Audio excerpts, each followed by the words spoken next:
Eu estou aqui ao lado do Yamandu Costa, que é considerado por muitos o melhor violonista do mundo. Que isso. E ele realmente é uma referência, é uma pessoa de altíssima performance. E como a gente convida sempre pessoas de alta performance para aqui para participar do programa, a gente convida pessoas, Yamandu, para a gente descobrir o que elas fazem, quais as atitudes delas, o que leva as pessoas a caminhar assim, em busca da excelência. Vou perguntar algumas coisas para você, para a gente conhecer assim, as suas estratégias, né? E eu quero começar do começo perguntando para você o que você faz pela manhã, seu ritual pela manhã, seu ritual matinal, sua primeira hora da manhã. Se você faz você tem algum ritual especial? Tem gente que levanta com o pé direito para a esquerda, sei lá, né? E faz umas coisas, faz uma meditação, ou já pega o violão, e como que é? Bom, primeiro, prazer estar aqui com vocês, podendo falar um pouco sobre essa que na verdade é uma maneira de você doar a tua vida, né? Enfim, a arte de tocar um instrumento, de viver da música. Então é uma dedicação de muito amor, né? Tem muita coisa envolvida nisso, né?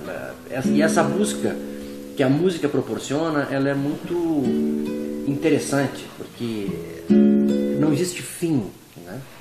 Na busca pela excelência da música, porque como se trata de uma performance que sempre depende muito da tua concentração e do teu estado, né, de saúde e emocional, e tudo isso junto, é sempre um desafio, né? O palco sempre dá aquele friozinho na barriga, então é sempre uma oportunidade de você melhorar e estar naquele dia especial que tudo está confluindo a favor. Então é uma dedicação realmente diária e de muito carinho. Eu começo o dia como um bom gaúcho fazendo um chimarrão. E já tem aqui ao lado, né? Sempre. Chimarrão é uma bebida que tem raiz indígena, né? Dessa região do Brasil e da América Latina, do Paraguai, da Argentina, do Uruguai, né? Do Brasil gaúcho, né? Do Rio Grande do Sul.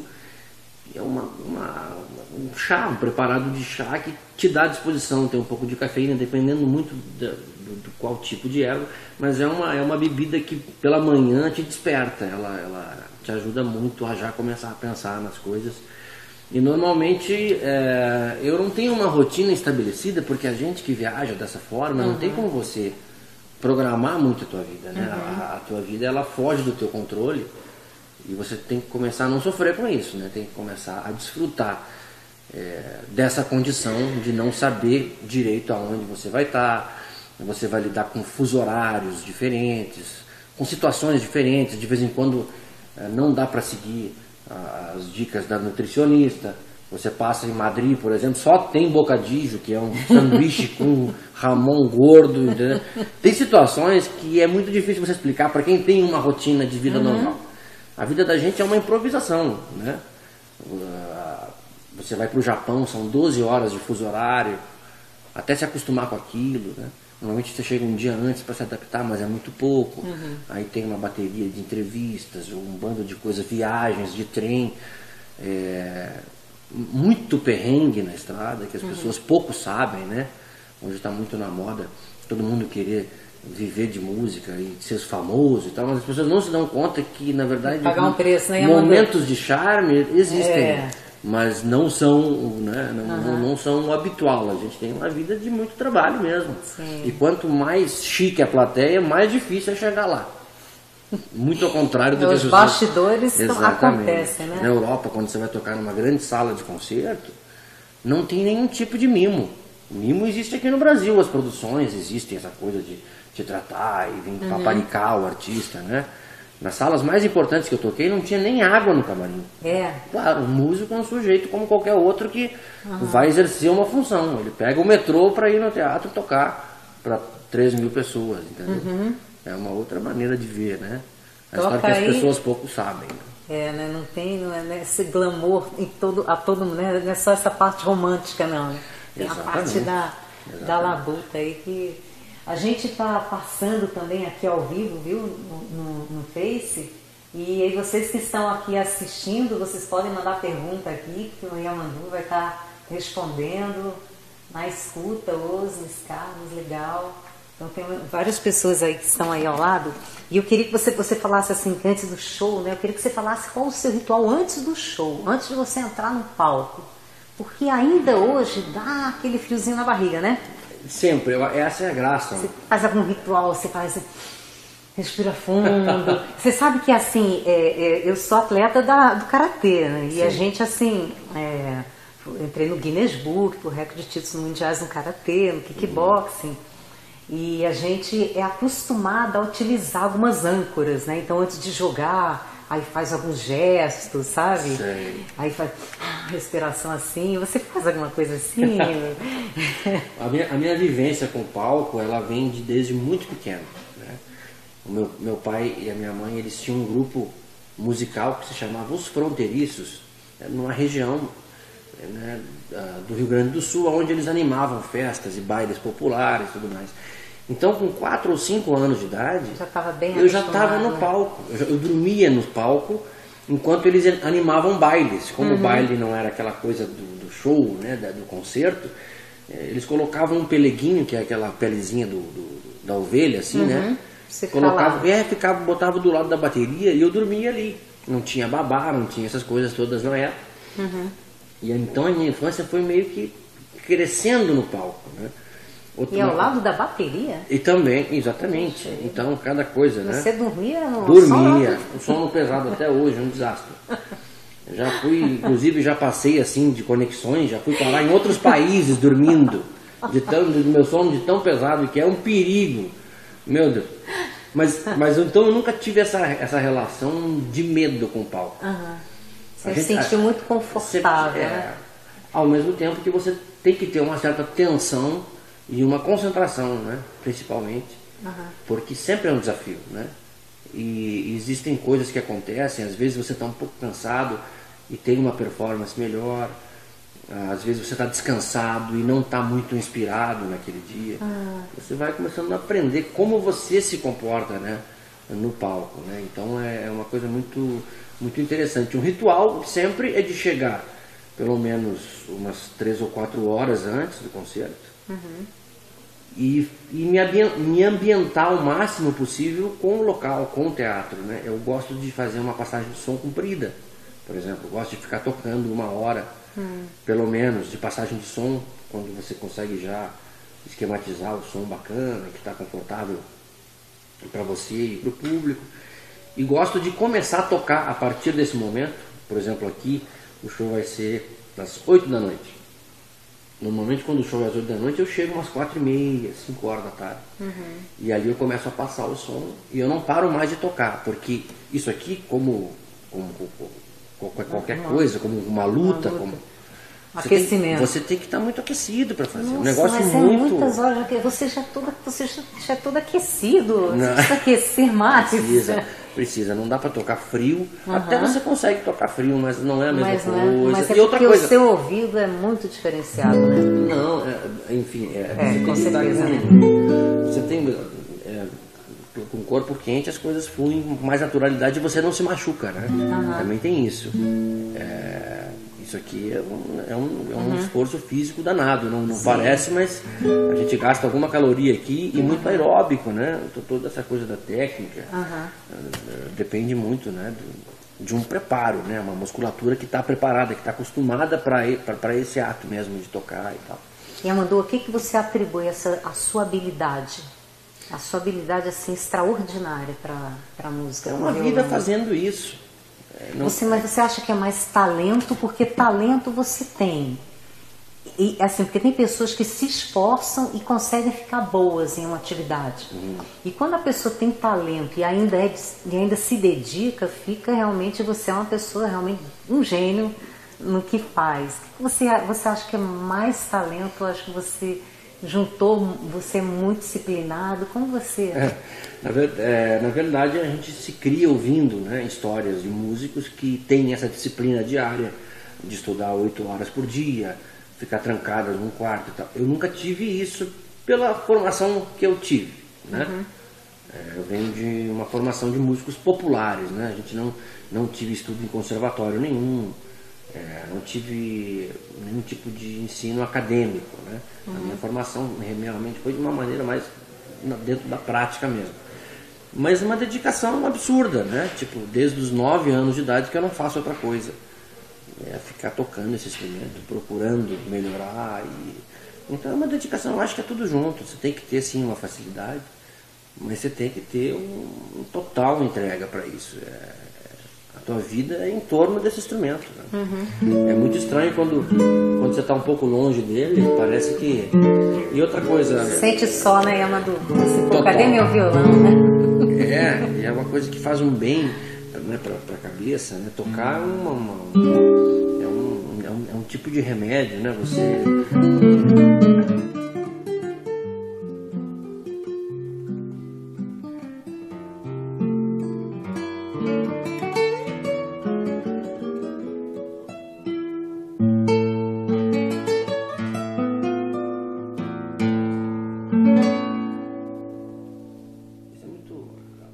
presente poder tocar um instrumento, né?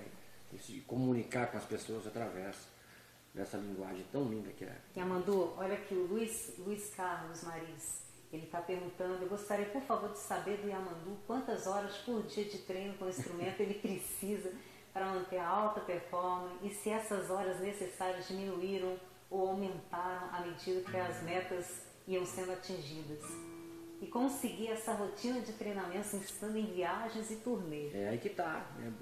Essa última parte da pergunta, na maior parte das vezes, não dá tempo de você. Você chega nos lugares, você tem tempo de dormir, de se adaptar, de fazer uma entrevista, de comer direito. Então não dá tempo. Não tem muito esse tempo todo de você também poder se planejar de forma... Né? Esse capricho é muito complicado de se ter, né? Não, amanhã eu quero tocar tantas horas, quero... Então você se adapta ao tempo que você tem. Por isso que eu gosto sempre de chegar antes dos concertos e ficar ali mesmo esquentando.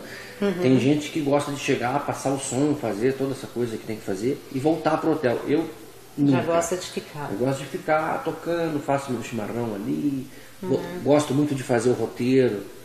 Mesmo que seja repetido dos outros shows, mas faço de novo para botar uma música nova, uma coisa que eu tenha vontade de tocar e tal. Então existe todo esse carinho com a coisa da cena, né, do concerto. Mas quando, por exemplo, quando tem um repertório novo para tocar, depende muito da sua, quer dizer, da sua programação, né? Eu vou fazer uma homenagem esse ano, fazer parte de uma homenagem ao grande Egberto Gismonti, um compositor fantástico brasileiro, que está completando 70 anos de vida esse ano. Olha. E a gente vai fazer 4 concertos em homenagem à obra do Egberto. E eu agora, depois desses shows aqui em Brasília, eu volto para o Rio e já começo a trabalhar dentro desse repertório, aprender as músicas. E aí é um foco total, né? Você acorda e cai dentro de aprender, né? O material e tirar o melhor daquilo que você consiga. Eu perguntei para você se você era disciplinado e você já disse, né? Já respondeu que é, né?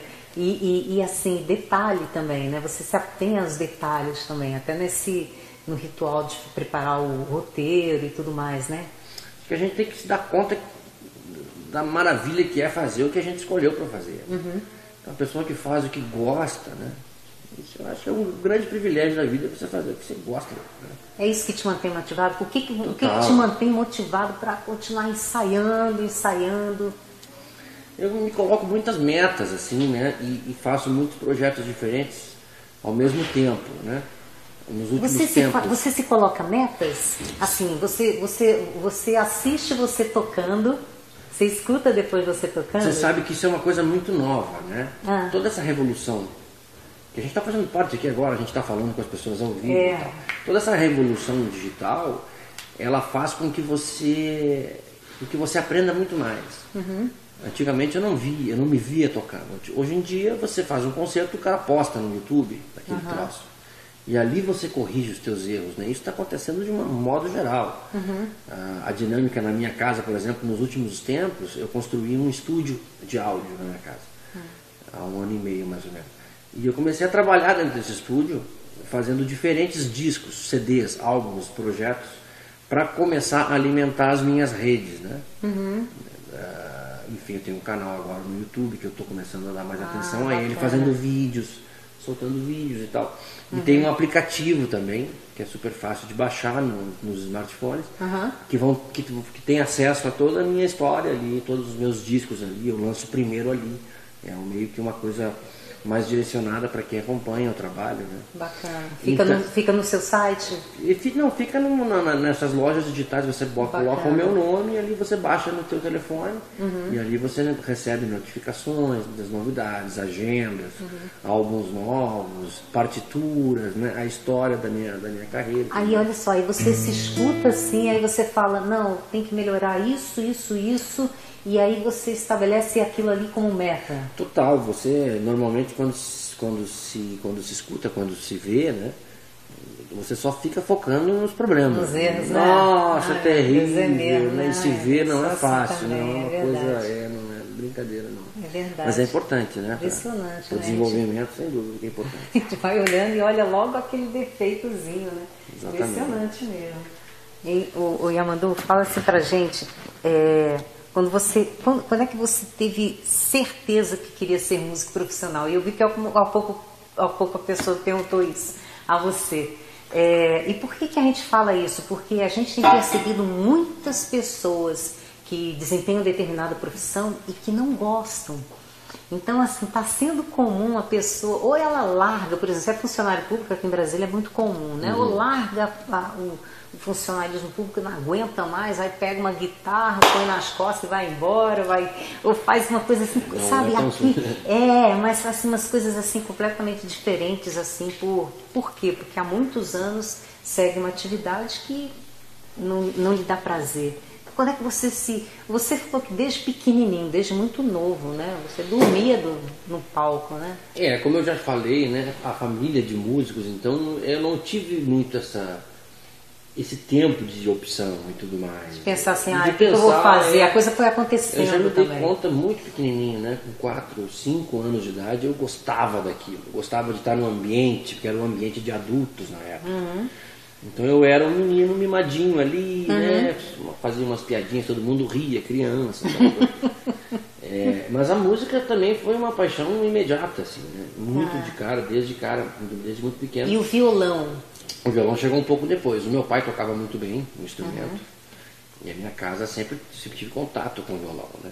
Só que meu pai era um sujeito muito cuidadoso, então ele não deixava a criança ficar manuseando, né, o instrumento, ele escondia. Então desafinando o violão dele. Exatamente. Tinha até essa mística assim de, poxa, violão não é coisa de criança. Para aí, tem que respeitar o instrumento. Então ficava meio aquela ânsia, né? Um dia eu vou pegar o violão, um dia eu vou conseguir tocar o instrumento e tudo mais. Agora foi uma opção natural mesmo da minha vida, né? Eu acho que, como já falei, é um grande presente você fazer o que você gosta de fazer, né? E conseguir viver disso, realmente um sonho.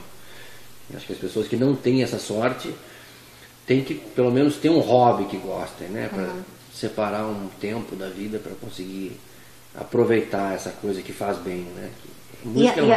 E você se sente satisfeito hoje com o seu nível musical? Você fica muito faminto ainda de crescimento e tudo?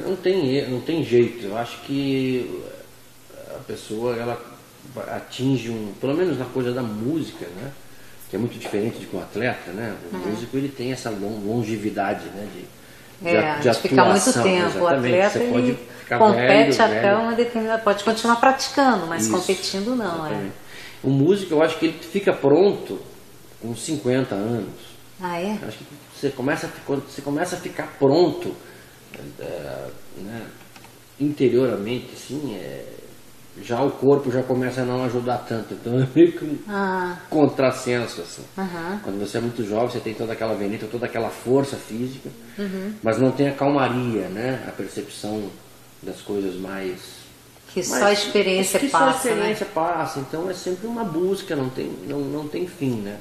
Essa é a graça também de tocar o instrumento. Agora você podia tocar alguma coisa aí pra gente aí, Posso.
Eita!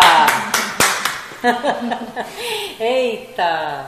Pô, se fosse começar a tocar, não ia dar, né? Fica muitos anos aí, e isso aí não ia fluir. Agora, e você ainda tem uma unha especial, ele estava mostrando a unha dele, gente. Isso aqui é uma coisa curiosa, né? Porque as pessoas não imaginam, né? Você depender da unha para viver, né? Pois porque ainda... acho que é uma das gasta, únicas... Isso aqui gasta também, claro. Né? O atrito, metal, né? Então... o atrito da corda com a unha vai gastando a unha, né? Uhum. Acho que, não sei se não é a única profissão que depende de fato da unha, né? Então isso aqui é toda uma magia, né? Até eu conseguir esse material, isso aqui é um material francês. Ah, é? Que eu descobri em Paris. Eu casei com uma francesa, minha mulher é de Paris. E eu descobri um tipo de gel que você coloca e ele endurece, fica uma capa em cima da tua unha que consegue dar essa longevidade assim, para conseguir fazer, né, uma série de shows, senão a minha própria unha não dura, né? E uma é impressionante, tipo isso fica um negócio. Você pode até botar um esmaltezinho. Não sei se é muito caso. Eu já faço isso vendo novela, olha, uma performance incrível. Tem que ver. Bonitinho. Ô, Madu, me fala uma coisa. Quando você falou que é casado, você tem um filhinho, né? Tenho 2 meninos. 2 menininhos? 2 meninos. 2 meninos. Qual a idade deles? Tem 5 e 7 anos. 5 e 7 anos. Como é que você faz assim com esses outros papéis sociais de pai, marido e o lado empresarial e tudo mais? Esses outros papéis acabam tendo um percentual muito menor de tempo, né? Porque a música deve tomar o quê? 70%, 80% do seu tempo? Como é uma coisa natural, eu acho que quando você tem filho, né, na idade que eu tenho, estou com 38 anos. Você dos 30, 45, 50 anos é a tua fase que você mais vai trabalhar na vida, né? De uma forma geral. Então, aceitando isso, você começa a sofrer menos, né? Então também eu procuro não ficar vendo parte, né, negativa. Tem gente que sofre muito com isso. Nossa, a minha vida é uma viagem sem fim, exagero, para onde eu estou indo. Eu costumo enxergar isso com um otimismo, quer dizer, de fato... Então você curte o processo, né? Nessa sua escalada, você curte esse processo também, não é uma coisa... Total, e eles de alguma maneira, a minha esposa também toca violão, né? Ela é uma grande violonista, se chama Elodie Boumni. Ela... artista. Como ela é, enfim, ela é também musicista, a gente sabe já que se trata disso. Não só eu viajo, ela também. Ela vai para a França agora em junho fazer uma série de concertos. E aí eu fico um pouco mais com as crianças, a gente ajeita uma situação em casa que eles fiquem confortáveis. Mas a gente sabe que essa vida é assim, e pelo jeito vai ser viajar cada vez mais. E é essa fase da vida. Eu acho que de repente, se fosse ter filho mais velho um pouco, de repente você poderia curtir, mas também... É o que se apresenta agora, é o que tem agora, não adianta ficar sofrendo. É verdade. Porque as pessoas se iludem muito achando que precisa equilibrar os papéis sociais. Isso aí fica bonito na teoria, porque na prática, uma pessoa de alta performance, ela sempre se dedica mais àquilo, mesmo que seja numa fase. Exatamente. Nessa fase, por exemplo, um atleta, aquela fase de competição que ele está. Se ele não se dedicar pelo menos 70% naquilo ali, se ele quiser equilibrar, não tem como equilibrar papel social, né? Você tem que se dedicar mais a isso daí. E a questão é essa, né? Você curtir o processo, né? Exatamente. Que é o que você vem fazendo, né? Claro. E aí eu queria que você falasse assim pra gente, o que você faz para lidar com as incertezas que a gente sempre quando conversa sobre música, ainda mais, especialmente aqui no Brasil, você viaja muito para fora também. Mas aqui no Brasil, você falou há pouco que algumas pessoas têm o sonho de viver da música, e a gente sabe que não é fácil, né? Não é fácil de viver na música. Mas como é que você faz, como é que você fez, e talvez ainda faça, para lidar com as incertezas? Sabe aquelas vozes que ficam querendo boicotar? Não. Aqui no Brasília é o seguinte, aqui em Brasília, quando você quer fazer uma outra atividade, é concurso público. Todo mundo pensa assim, vai fazer um concurso público, né?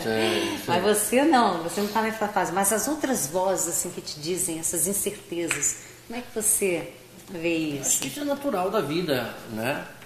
Existir sempre essas dúvidas, e a gente erra também no processo, né? Tem que aceitar isso também, né? Claro que tem que tratar de acertar mais do que errar, mas se você quer ter uma vida segura, você não vai ser músico, né? Vamos combinar. Né? Quer dizer que essa escolha não, ela não se encaixa dentro da vida de músico. Eu, por exemplo, tenho a minha faceta de carreira, tipo, eu tenho milhares de diferentes trabalhos, né? Vários duos com amigos, com grandes músicos e tal, quartetos, tenho trabalho com orquestra, tenho trabalho solo. Daqui a pouco eu vou lançar um disco com umas canções que eu compus com o grande Paulo César Pinheiro, que é um grande poeta brasileiro. Então, quer dizer, eu tenho um leque de tanta coisa diferente que no final de tudo isso, esse caldo é positivo. Né? Sim. Então eu sou um cara que não paro de fazer projeto, de inventar moda, de ficar postando coisas, e produzindo e pensando sempre no próximo passo. Então é uma coisa que você tem que alimentar. A carreira é um carro que normalmente ela pega muito facilmente no início e tem aquele fogo assim, né? Aquele boom, né? Aquele boom, e depois ela vai ficando um carro que você tem que empurrar. Você que tem que ir empurrando ela e se alimentando, né? E alimentando ela, alimentando as pessoas. E até com inovações, seguem. essa Também. do app que você falou, né? É uma também, né? Utilizando as redes, agora com o canal no YouTube, né? Também. Não tem fim, isso é uma coisa. É muito positivo você ter esse bando de possibilidades. Né? Bacana. Eu sempre pergunto assim para as pessoas que participam do programa, e aí é uma resposta mais pessoal. O que você considera mais importante na vida? O que eu considero mais importante na vida, nossa senhora, não é viver de música, é viver para a música. Né? Acho que esse ponto de vista que ainda não se entendeu muito bem em quem tem expectativa financeira com esse tipo de profissão. Né? Teatro, música, arte de um modo geral. Né? É um estilo de vida, né? Que o mais importante é você estar digno com aquilo e viver corretamente da arte que você propõe. Né? Agora, como é que a gente pode ter vários Yamandus Costa no Brasil? Mas olha, a intenção não é nem essa, né? Eu sou mais um músico que de alguma maneira estou virando referência para alguns jovens que querem seguir essa linha do violão popular brasileiro. E é isso que é bacana, né? A gente tem que voltar a ter festivais de música no país, né? A gente tem que... Acho que tem tanta coisa para se resolver antes, né? A gente está tão longe de uma compreensão cultural, da importância que a cultura, né? A importância que a cultura gera nas pessoas, né?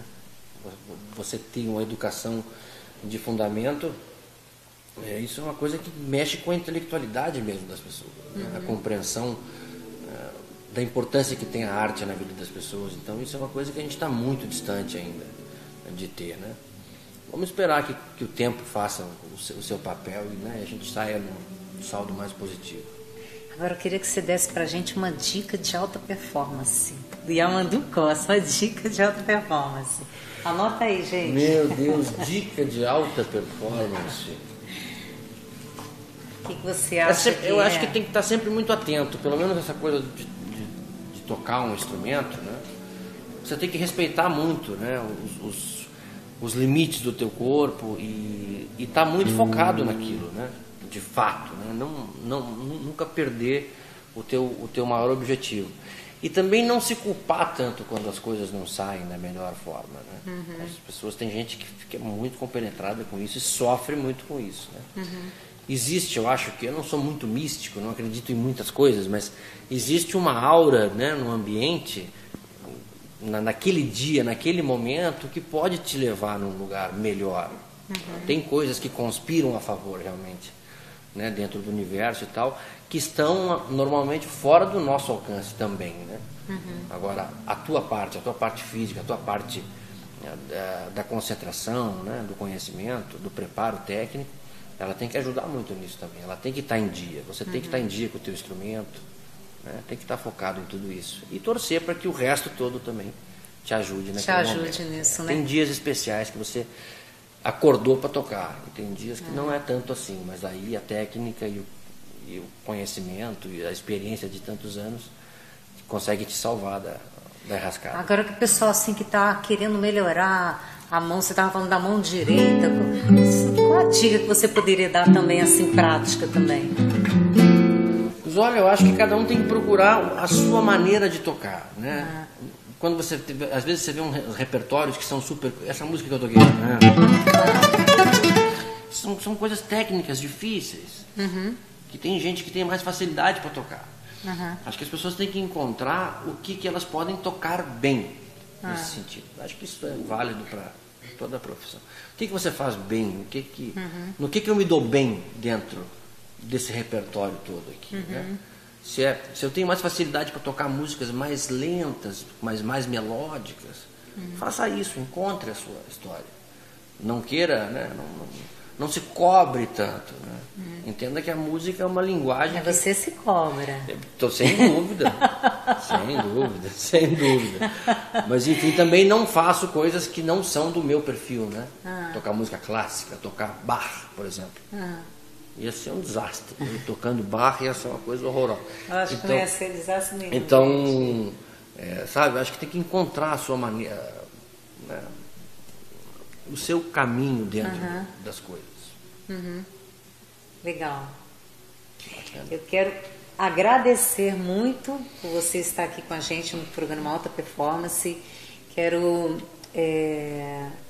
parabenizar você pelo a sua brilhante carreira, sua grande habilidade, pelo que você representa, porque você está inspirando outras pessoas, e isso é muito importante. A gente está precisando no país de referenciais, sabe? De pessoas que inspirem. Isso é muito bacana. Isso é muito bom. Obrigado a vocês pelo convite. Adorei bater esse papo aqui. Beijo para todos aí.